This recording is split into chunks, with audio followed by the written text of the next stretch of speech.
네, 사도신경.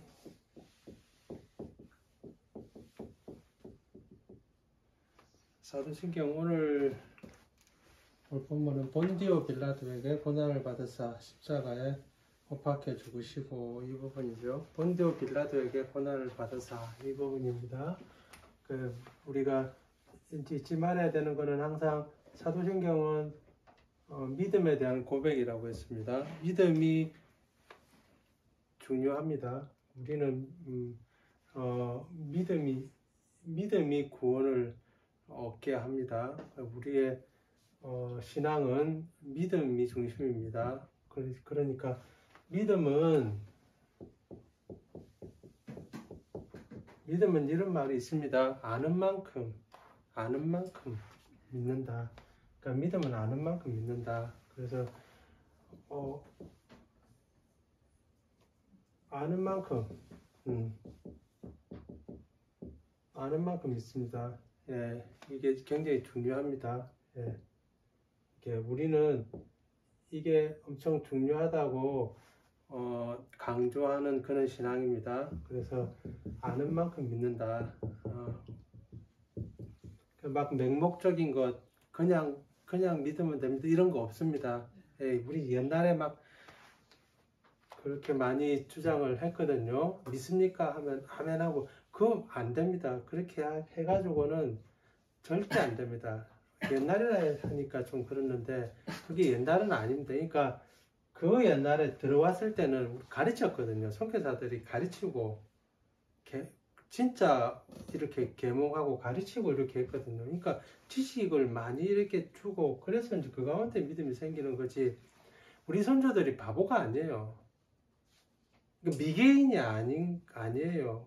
와가지고 선교사들이 와가지고 중국, 일본 맨 마지막에 조선을 왔는데 중국 가고 일본 가고 맨 마지막에 조선 왔는데 다르다는 걸 깨달았어요. 이 인종이 다르고 문화가 다르고 좀 다르다. 처음에는 그냥 동양이니까 키 조그만하고 뭐 다 그만하다고 생각했는데 그게 아닌 거라. 조선에 왔더만은 이 사람들은 다른 거야. 다른 사람들하고 머리가 굉장히 스마트하고 생활 양식이나 방식이 완전히 다른 거예요. 그래서 가르쳐야 되겠다. 이 사람들은 그래서 가르친 거예요. 가르쳤더만 훨씬 빠른 거예요. 예, 다른 그 나라들과는 완전히 다릅니다. 그래서 믿음이 생긴 거고, 그래서 이제 그 믿음 가운데서 우리가 신앙하고 그렇게 하는 거지. 우리가 보통 생각하기를 민주주의, 우리나라 민주주의가 어디서 왔느냐 이렇게 이야기를 하거든요. 우리나라 민주주의는 어디서 왔을까요? 당연히 미국에서 왔지. 미국에서 와가지고 그래서 뭐 개화되고 해서 그때부터 민주주의 알았지. 이거 모르는 사람 어디 있느냐. 당연하지. 당연한 거 아닙니다. 우리나라 민주주의 미국에서 온 거 아닙니다. 한 번도 고민 안 했는 게. 이거 어떻게 알았어? 그러면 우리나라 민주주의는 조선시대부터 저 중국을 통해서 문물이 들어오면서 중국을 통해서, 물론 중국을 통해 들어왔죠. 왜? 대륙이 중국이니까. 들어왔죠. 문학이나 이런 게 들어왔죠. 들어왔지만은 그게 뭐 하나도 안 변하고 뭐 똑같이 들어왔다. 그렇지 않습니다. 이게서 훨씬 더 우리나라에서 더 많이 꽃을 피우고 더 크게 성장하고 발전했어요. 그래가지고 이미 미국에서 들어오기 전에 다른 나라에서는 통치 스타일이 다르다는 걸 알았어요. 이미 조선시대에도 왕이 안 다스린다더라. 왕이 없다더라. 왕이 없는데 그 나라가 어떻게 돌아가냐. 왕이 없다더라. 거기는 뭐 회의를 해가지고 결정해서 사람을 세우고 그래서 한다더라. 그런 나라가 어디 있느냐 세상에. 그러면서 하나씩 그리고 천문이 우리나라가 그러니까 저 지구가 둥글다는 거 그거 예전에 알았어요. 뭐 조선시대는 뭐 몰랐을 것 같죠. 안 그렇습니다. 다른 나라가 있었다는 것도 알았고 다 알고 있었어요. 전부 다. 예. 그럼 어디서 왔느냐? 그 이런 나라 저런 나라 이런 스타일이 있구나 저런 스타일이 있구나. 그래가지고 처음 시작된 게 어디냐면 동학이에요. 동학. 예. 여기서부터 해가지고 우리나라 자체적으로 여러 문물이 들어오면서 우리 안에서 민주주의가 어떻게 출발했는가, 여기서부터 출발했어요. 근데 이거는 뭐 펑 이렇게 갑자기 하늘에 떨어진 게 아니고 중국이나 다른 여러 나라에서 그 전부터 들어왔던 것들이 안에서, 우리나라 안에서 사람들의 의식과 사상들을 바꾸면서 그게 나라에서 바꾼 게 아니에요. 나라에서 바꾼 게 아니고 생각을 가지고 있고 의식을 가지고 있는 사람들에 의해서 하나씩 바뀌어가지고 이렇게 바뀌어서 그렇게 옵니다. 예. 똑같은 거예요. 그냥 뭐 민주주의 하자. 이제 왕이 없으니까 왕은 뭐 왕정은 실패했으니 그렇게 된 게 아니고. 예. 그러니까 미국이란 나라는 이렇게 하더라. 우리 따라하자. 그렇게 된 게 아니라는 거예요. 똑같습니다. 믿음이라는 게 이렇게 하고 그냥 믿는다. 믿습니까? 아멘. 그러면 됐다. 이래서 믿음이 생기는 게 아닙니다. 그거는 잘못된 거예요. 그거는 믿음이 아니에요. 그거는 맹목과 맹신이에요. 그건 잘못 가는 거예요. 어떻게 해야 돼요? 알아야 돼요. 저 사람 말하는 게 맞는지 틀리는지 알아야죠. 우리는 뭘 봅니까? 우리는 성경 말씀을 보잖아요. 성경 말씀을 보는데 성경 말씀을 하나도 생각 없이 아무 궁금증 없이 보면 안 됩니다. 당연히 안 됩니다. 예전에는 그랬어요. 예전이라는 게 좀 그랬는데 언제 예전이냐가 중요한데 그게 얼마 안 됐어요. 그러니까 몇십 년 전에는 성경에 의문을 가지면 죄라고 생각했어요. 성경 하면 절대 의문 가지면 안 된다. 잘못된 겁니다. 성경에 왜 의문을 가지면 안 됩니까? 더 많이 알려고, 더 잘 알려고 하는데 당연히 성경을 의문을 가져야죠. 그래가지고 풀어야죠. 이거를 당연히 해소를 해야죠. 우리는 믿음이라면 무조건 맹목. 그래서 지금 욕 들어먹는 이유가 그겁니다. 기독교인들 꽉 막혔다. 아무 생각이 없는 거라 뭐 그냥 한 사람이 나와가지고 이거 합시다 하면 끝이라 그냥. 기독교인들 너무나 잘못된 거예요. 믿음은 그렇게 되는 게 아닙니다. 믿는 만큼 아는 만큼 믿는다. 모르는데 모르니까 믿음이 하나밖에 없는 거야. 믿음이 하나죠. 하나인데 그러니까 너무 작은 거라. 그러니까 세상에서 제일 무서운 게 뭐라고요? 책을 한 권만 딱 읽는 사람. 딱 한 권만 읽으면 제일 무서워요. 차라리 안 읽은 사람이 괜찮아요. 왜? 가르쳐주면 되니까. 근데 한 권만 읽은 사람은요. 그것밖에는 모르니까 다른 건 전부 다 그거는 우리가 마찬가지입니다. 오직 성경 맞아요. 오직 성경입니다. 그죠? 오직 성경 맞습니다. 근데 그렇다면 오직 성경이니까 다른 책은 안 읽어도 됩니까? 다 그래 가르쳤잖아요. 절대 다른 책 읽으면 안 된다. 오직 성경만 읽어야 된다. 철학책 그거 믿음 떨어뜨리는 거다. 철학책 읽으면 안 된다. 왜? 그 믿음 떨어뜨리는 거다. 생각, 고민 너가 할 필요 없다. 누구만 하면 됩니까? 그런 거는 목사님만 하면 된다. 목사님 다 알아서 풀어주는 대로 하면 된다. 그럼 믿음이 아닙니다. 그래가지고 지금 이래 되는 거예요. 기독교인 하면 딱 관점이 사람들 생각이 뭡니까? 꽉 막혀가지고 자기 것만 주장하는 사람. 왜? 아무 피도 안 듣는 거라. 오직 자기 것만 주장하는 사람. 그래가지고 내 전도하면 뭡니까? 예수천당 불신지요. 예수천당 불신지요. 아무것도 없다. 그게 믿음이다. 이제 제자훈련이라고 가르치면 뭡니까? 그것만 가르치죠. 오직 순종. 사람한테 순종합니까? 틀렸잖아요. 사람한테 순종하게 만들잖아요. 다 틀립니다. 우리가 믿음을 가질 때, 사도신경으로 믿음을 고백할 때, 우리는 아무 고민도 없고, 아무 생각도 없고, 오직 이 문구 하나대로 맹목적으로 따르는 게 절대 아닙니다. 절대 그렇지 않습니다. 예, 생각하고, 고민하고, 이게 맞는가 확인하고 되짚어보고 그리고 내 삶 가운데서 이게 일어나는가 안 일어나는가. 내 삶 가운데서 사도신경의 믿음의 고백이 안 일어나면 가짜일 거야. 가짜. 뭐가 가짜요? 믿음이 사도신경이 가짜든지 내 삶이 가짜든지 둘 중에 하나라. 예. 우리는 그렇게 안 해요. 그냥 문구대로 하나도 토시 틀리면 안 된다. 토시 하나도 안 틀리게. 예. 절대 이거 손대면 안 된다. 이거 그리고 특히 여기에 의문 가지면 절대 안 된다. 여기 토달면 안 된다. 그 믿음 없는 거다. 그게 믿음 없는 겁니다. 그게 이거 토달면 안 된다. 절대 뭐 생각하면 안 된다. 그냥 암기하면 된다. 그냥 이거 뭐 암기하는 거지. 이거 여기에 토달 게 뭐 있느냐. 전부 다 그렇게 배우고 가르치고 하니까 아무도 생각 못하고 생각하면 죄라고. 모든 게 다 죄라.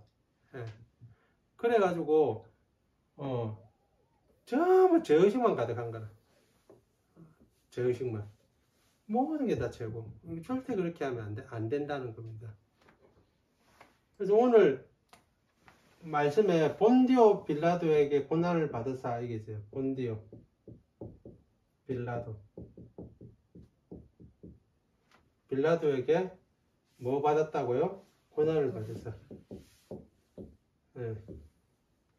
그 본디오 빌라도는 그 당시에 유대의 총독이었어요. 그러니까 유대를 다스리던 로마에서 파견한. 당시에 이스라엘은 독립국가가 아니고 누가 지배했냐면 로마가 지배했어요.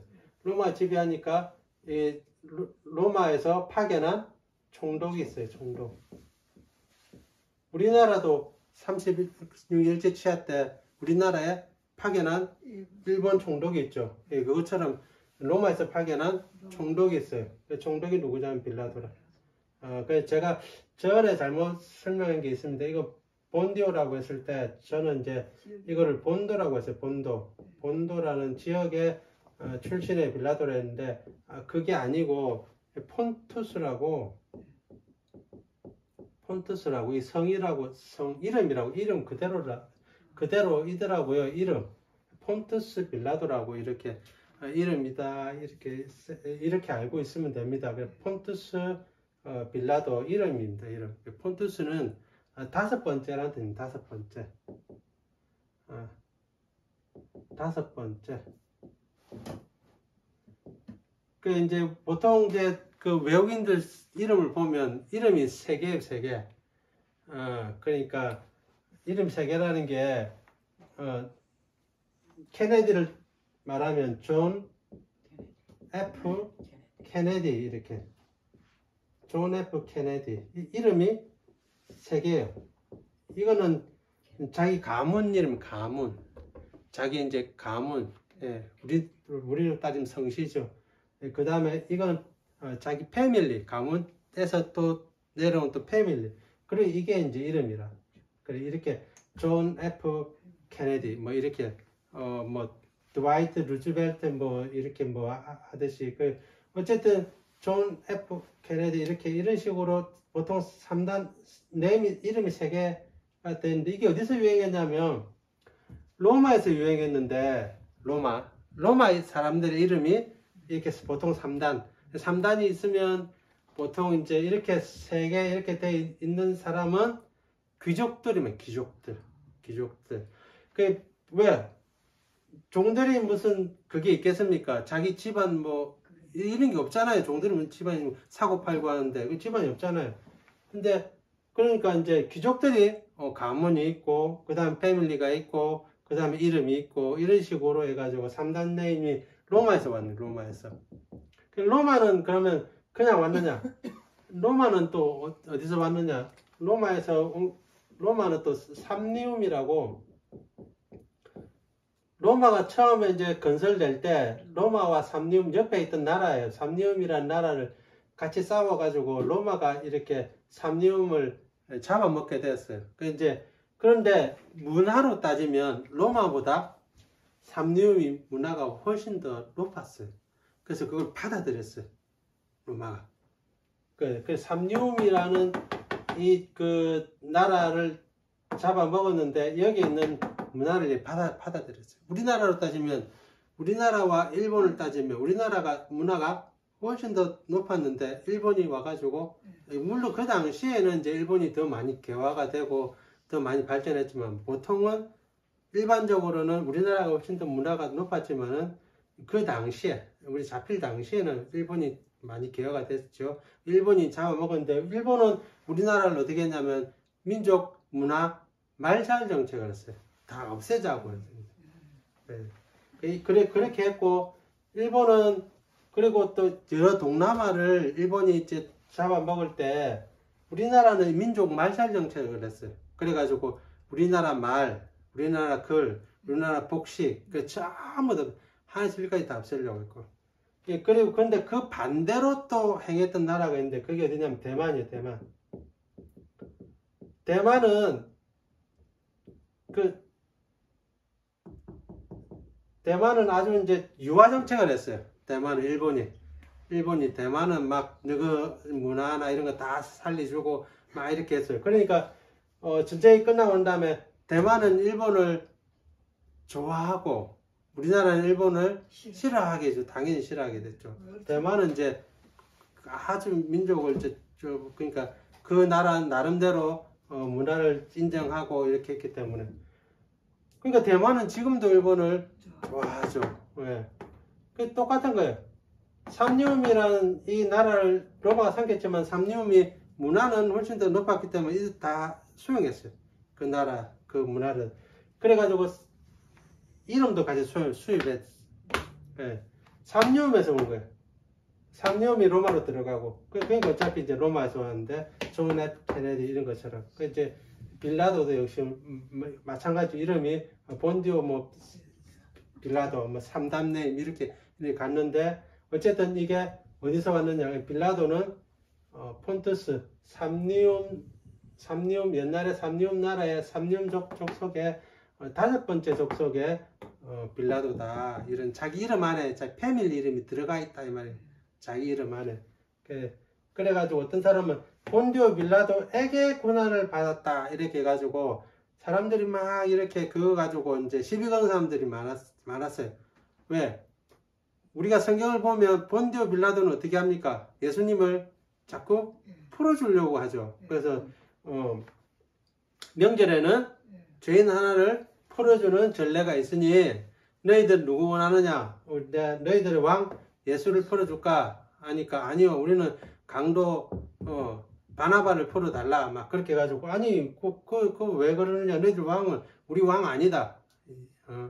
유대인들 우리 왕 아니니까 바나바 풀어달라 막 그렇게 해가지고 그럼 좋다 풀어줄 테니까 대신에 이 죄에서 나는 상관이 없다면서 손에 물을 씻어버리죠.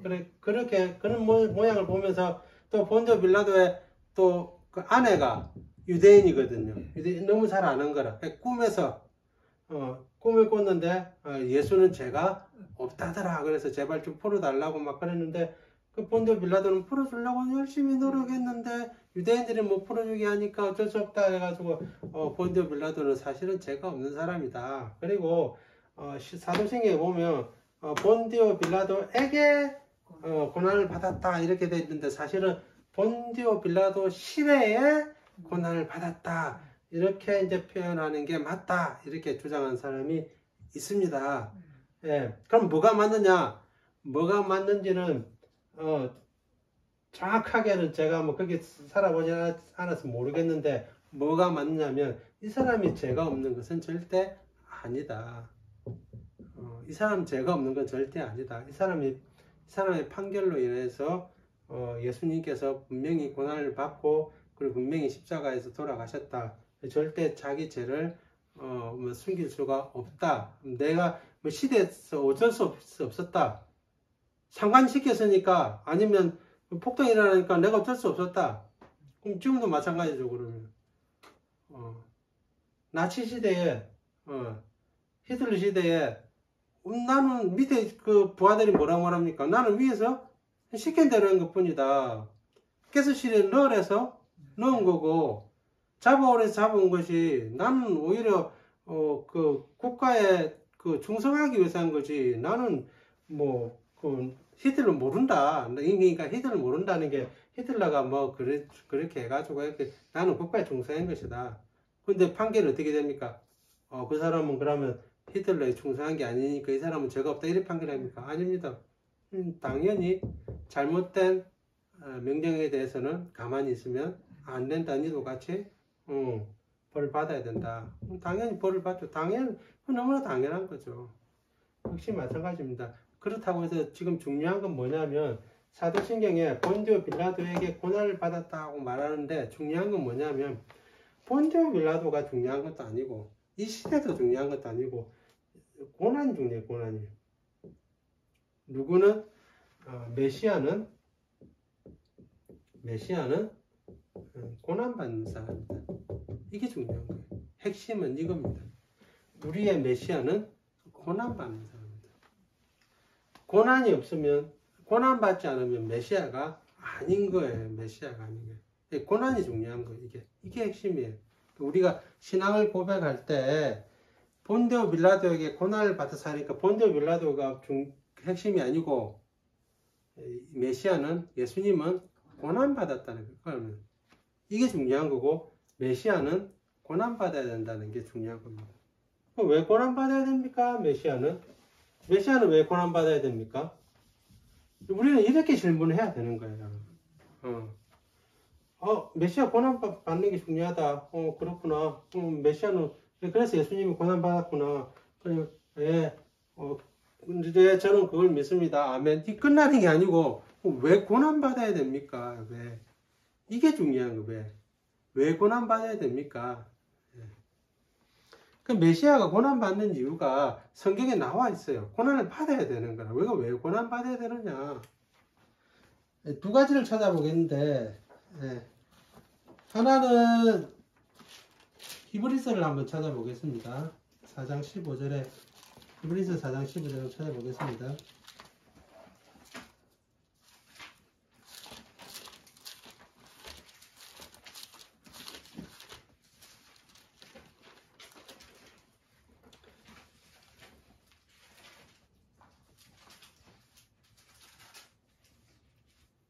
히브리서 4장 14, 15, 16절 이렇게 되어 있는데 제가 읽어보겠습니다. 히브리서 4장 14, 15, 16절 14절 제가 읽어보겠습니다.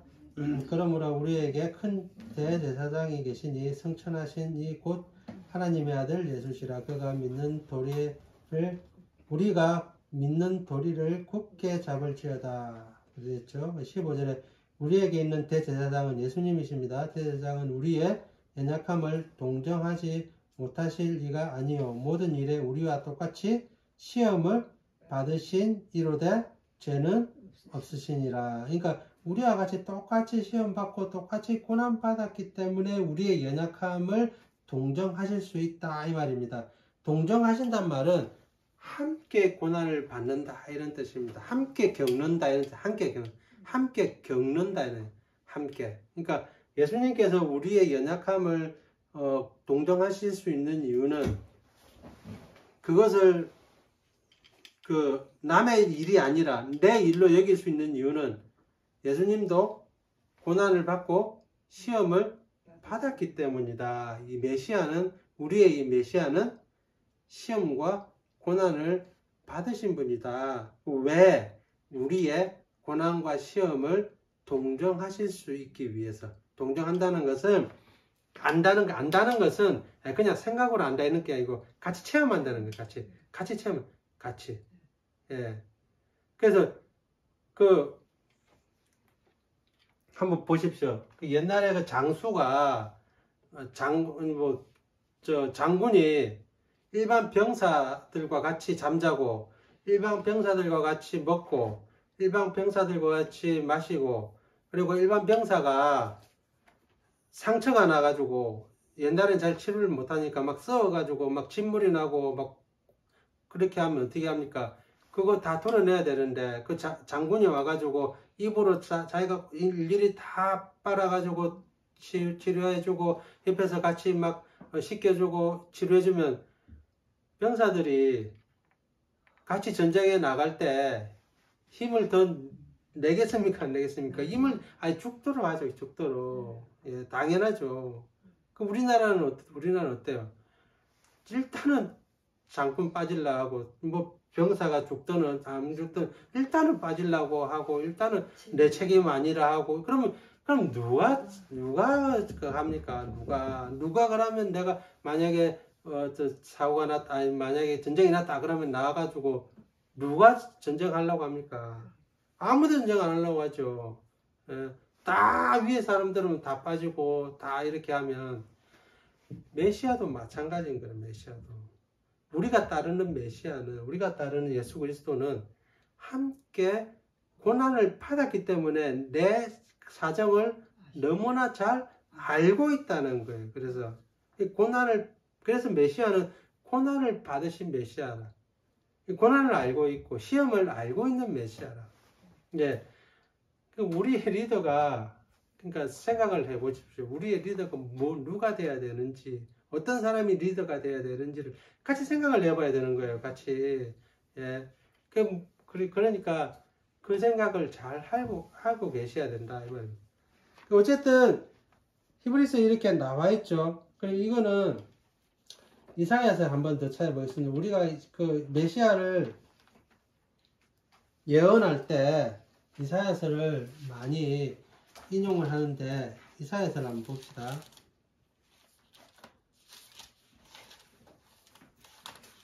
이사야서 53장을 한번 봅시다. 이사야서 53장.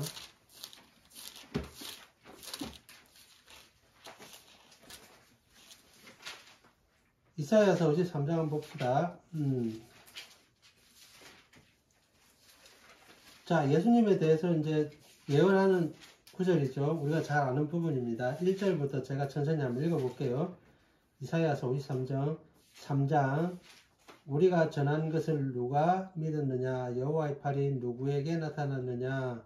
그는 주 앞에서 자라나기를 연한 순 같고 마른 땅에서 나온 뿌리 같아서 고운 모양도 없고 풍채도 없는 즉 우리가 보기에 흠모할 만한 아름다운 것이 없도다. 그는 면시를 받아 사람들에게 버림받았으며 간고를 많이 겪었으며 질고를 아는 자라.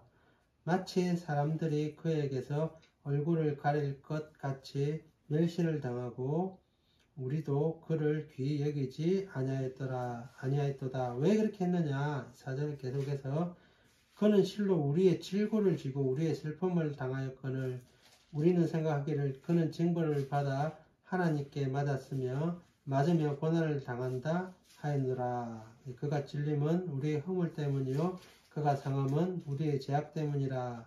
그가 징계를 받음으로 우리는 평화를 누리고 그가 채찍에 맞음으로 우리는 나음을 받았도다. 이렇게 나오죠. 그러니까 예수님께서 메시아는 고난을 받아야 돼요. 메시아는 왜 고난 받아야 되고 메시아는 왜 이렇게 채찍에 맞고 왜 이렇게 해야 되냐면 우리와 함께 고난을 받고 채찍에 맞고 그리고 우리의 죄 때문에 그렇다는 것을 이게 예언서에 나와 있잖아요. 그러니까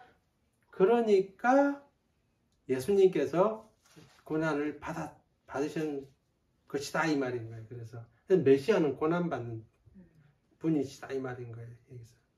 예, 그것을 우리가 믿는다는 거예요. 그것을 믿는데 이사야서 53장 이 부분은 굉장히 중요해요. 이게 어떻게 중요하냐면 그가 채찍에 맞으면 이거 예수님께 바로 인용해도 틀린 말이 아닙니다. 이거 맞는 말이에요. 그런데 이사야 53장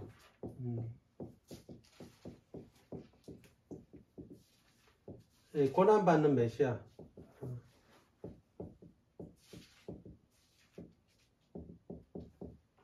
고난받는 메시아인데 이게 그냥 우리의 죄 때문에 고난받는 거 맞아요. 우리 죄 때문에 고난받는 거 다 맞아요. 다 맞는데 이게 시대적인 배경도 같이 보면서 이해를 해야 되는 거예요. 시대적 배경도 같이 보면서 이해를 해야지 이게 바로 예수님께로 맞아요. 예수님께로 바로 설명해도 하나도 틀린 말이 아닙니다. 그게 맞는 말입니다. 이 당시에 어떻게 하냐면 바벨론으로 포로 잡혀가요. 바벨론. 바벨론으로 포로로 잡혀가는 거예요. 바벨론으로 포로로 잡혀가는 겁니다. 예. 바벨론 포로로 잡혀가는데, 바벨론 포로로 잡혀가는데, 자, 이스라엘 땅에 남아있는 사람, 유대 땅에 남아있는 사람이 있고, 그리고 유대 땅에서 포로로 잡혀가는 사람들이 있고, 이렇습니다. 그래서 포로로 잡혀가는 사람들 중에 우리가 잘 아는 사람이 있어요. 그게 누구냐? 다니엘. 다니엘과 세 친구. 이런 사람들. 에스겔. 이런 사람들. 포로로 다 잡혀간 사람들이 전부 다. 예. 다니엘 같은 사람. 에스겔 같은 사람. 이런 사람들 다 포로로 잡혀간 사람들. 예. 자, 그 유대에서 처음 포로로 잡혀갈 때, 유대에 남은 사람들은, 남아있는 사람들이 있고, 포로로 잡혀간 사람들이 있잖아요. 그죠? 이 잡혀간 사람들, 이게서 이제 잡혀간 사람들이 볼 때, 이게 남아있는 사람들이 볼 때, 이 사람들이 잡혀가는 걸 보니까, 자기는 남아있고, 이 사람들 잡혀가는 사람 보니까, 이 사람들은 죄가 아주 많은 사람들이구나. 우리보다 훨씬 죄가 많은 사람들이구나. 그래서 하나님이 이렇게 포로로 잡혀가게 해버렸고, 우리는 남아있으니까 이 사람보다는 죄가 없는 사람들이구나. 이런 생각을 하는 거예요. 예. 근데 하나님 보시기에는 이 사람들이 죄가 없는 사람들이고, 이 사람들이 의인이라. 이 사람들이 악인들이라. 하나님 보시기에는 그런 거예요. 예. 근데 이 사람들을 보기에는 자기들은 의인이고 잡혀간 사람들이 악인, 죄인들이라. 왜냐하면 잡혀가는 걸 보니까 좀 보세요. 집에 있는 게 그나마 좀 낫겠어요? 아니면 포로로 잡혀가는 게 그나마 낫겠어요? 집에 있는 게 훨씬 더 낫죠. 가서 무슨 일이 있는지도 모르고, 뭐 어디 가서 다시 또 새로 또 집 지어야 되고, 또 새로 뭐 다 해야 되는데, 그거 하기 쉽겠습니까? 그거 어렵잖아요. 그러니까 앉아있는 사람들이 훨씬 더 낫겠다 생각하는 사람이에요. 네. 이거를 비유해가지고 이사야 53장이 이 포로들을 비유해가지고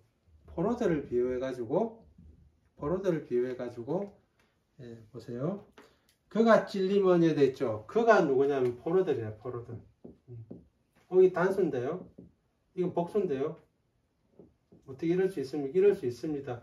그러니까 복수 포로들을 단수로 본 거예요. 그냥 그라고 한 거예요. 그래서 그가 찔림언이, 그는 포로들이 찔리는 거예요. 포로들이 찔리는 거예요. 그걸 이야기하는 거예요. 예.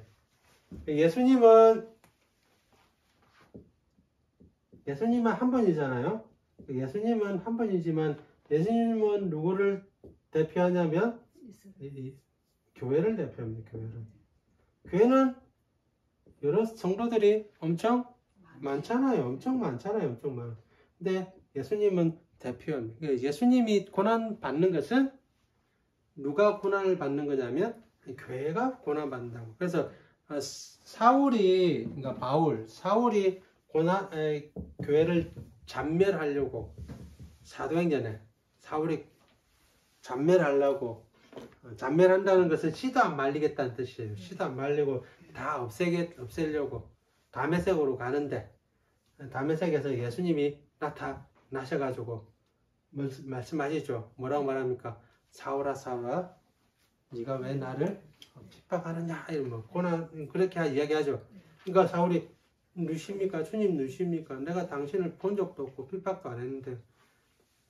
맞죠? 사울이 예수님을 때렸습니까? 아니죠. 사울이 예수님을 죽이려고 뭘 했습니까? 아니죠. 사울은 단지 뭐 하려고? 교회를 잔매를 다 씨를 안 나기려고 죽이려고. 그래서 그 대표적인 사람이 누굽니까? 그 집사, 예, 스데반 집사를 죽였던 거. 예, 그 대표적인 그거죠. 그러니까 사울은 지금 누구를 지금 잔멸하려고 하면 교회를 잔멸하려고 사람 죽이려고 하는데 예수님은 그걸 보고 뭐랍니까? 왜 나를 핍박하느냐 이렇게 이야기하죠. 그러니까 예수님과 교회가 사람이 많아도 예수님이 다 대표하는 것처럼 역시 마찬가지입니다. 포로들이 많아도 그라고 표현해요. 그가 찔리면 이렇게 해줘. 그가 찔리는 것은 포로들이 고난받는 거예요. 포로들이. 뭐 때문이라고요? 유대에 남아있는 이 사람들의 죄 때문이다. 이 사람들의 죄를 지금 누가 대신하고 있다고요? 포로들이 대신하고 있다 이 말인 거예요. 이거를 이대로 가져온 거예요. 이대로 가져온 거예요. 예수님께 가져왔어요. 예수님이 찔리는 것은 누구 때문에 찔리는 거다? 예, 우리가 맞죠. 예, 이렇게 악인들 때문에, 죄인들 때문에 하는 거다 이렇게 가져오는 거예요. 그래서 대비가 되는 거예요.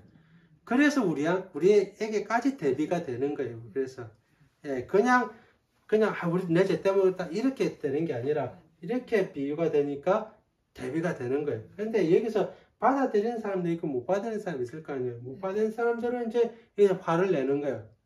우리가 죄인이냐 그러면 넌 한 번도 죄를 지은 적이 없고 나는 11조부터 해가지고 온갖 율법 다 지켰는데 내가 왜 죄인이냐 하고 막 화를 내고 해서 돌로 쳐 죽여야 되겠다고 생각하는 사람들이 그때 사울과 같은 사람들이라. 예.